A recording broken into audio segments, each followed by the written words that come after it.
Om Sri Aurobindo Mira. Good morning.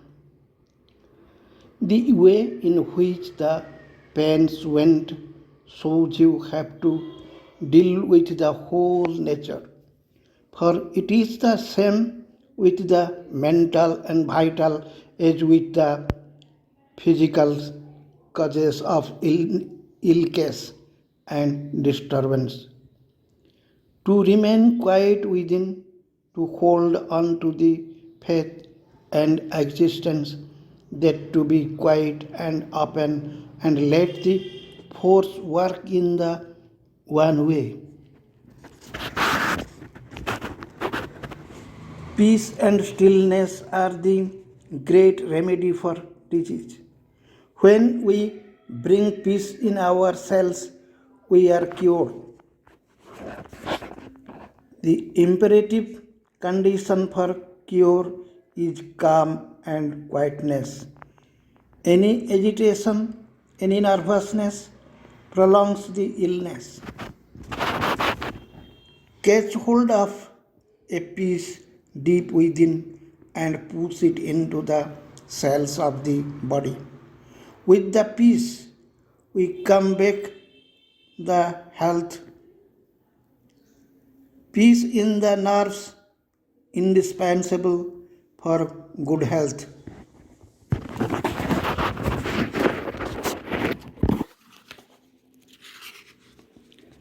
To keep quiet and to concentrate, leaving the force from above to do its work. It is the surest way to be cured of anything and everything. There is no illness that can resist that if it is done properly.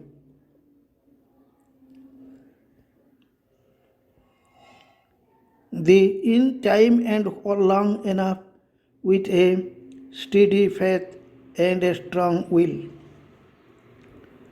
Establish a greater peace and quietness in your body that will give you the strength to resist attacks of illness. The peace and spontaneous knowledge are in the psychic being, and from there they spread to mind and vital and physical.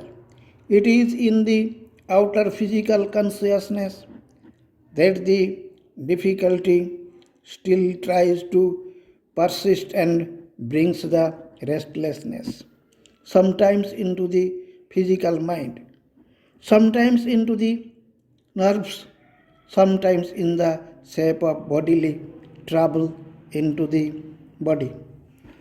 But all these things can and must go.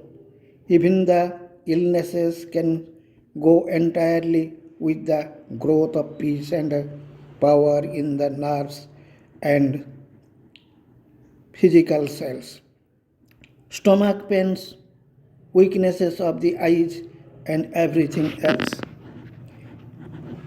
In the ordinary life, people accept the vital moments, anger, desire, greed, sex, etc., as natural, allowable, and legitimate things, part of the human nature, only so far as society discourages them or insists to keep them within fixed limits or subject to a decent resistance or measure.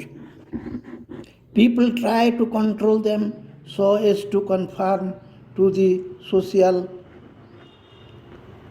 standard of morality or rule of conduct. Here, on the contrary, as in a spiritual life, the conquest and complete mastery of these things is demanded. This is why the struggle is more felt, not because these things rise more strongly in sadhakas than in ordinary men, but because of the intensity of the struggle between the spiritual mind which demands control, and the vital movements which rebel and want to continue in the new as they did in the old life. As for the idea that the sadhana raises up things of the kind, the only truth in that is this that first there are many things in the ordinary man of which he is not conscious because the vital hides them from the mind and gratifies them without the mind realizing what is the force that is moving the action. Thus, things that are done under the plea of altruism, philanthropy, service, etc., are largely moved by ego, which hides itself behind these justifications.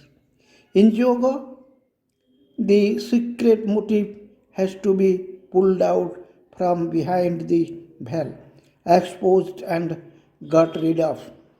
Secondly, some things are suppressed in the ordinary life and remain lying in the nature. Suppressed but not eliminated.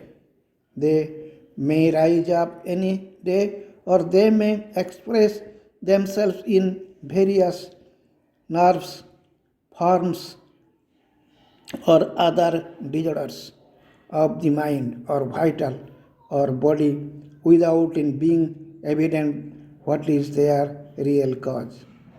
This has been recently discovered by European psychologists and much emphasized, even exaggerated in a new science called psychoanalysis.